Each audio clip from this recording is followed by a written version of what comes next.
L'onction est en relation étroite, d'une part avec la vocation et d'autre part avec l'action ou l'activité qui en découle. Dieu cherche à fixer notre attention.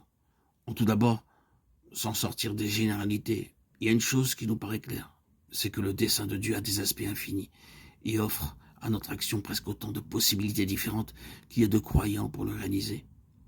Le plan de Dieu peut exiger de celui-ci qu'il travaille dans une fabrique, de celui-là qu'il reste à son atelier, de cet autre qu'il enseigne à l'école, d'un autre encore qu'il consacre tout son temps au ministère de la parole au près ou au loin.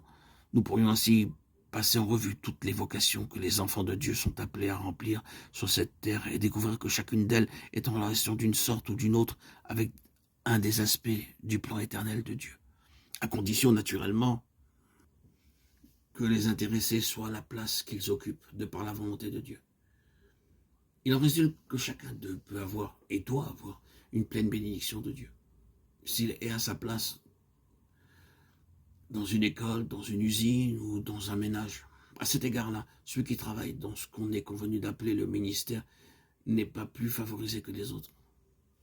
L'onction, bien aimée, peut aller à la cuisine, à la ferme, n'importe où, pourvu que ce soit Dieu qui nous ait appelés à la place où nous sommes. L'onction n'est pas moins indispensable là que dans n'importe quelle autre situation.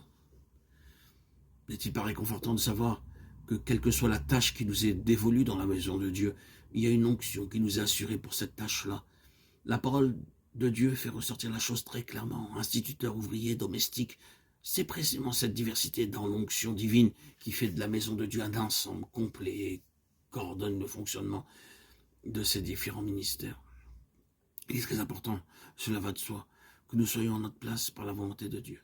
Et à cet égard, j'ai le sentiment que nous avons grand besoin à l'heure actuelle d'être plus prudents et de ne rien entreprendre sans avoir mûri la chose devant Dieu et avoir acquis la certitude que c'est lui qui nous ouvre le chemin.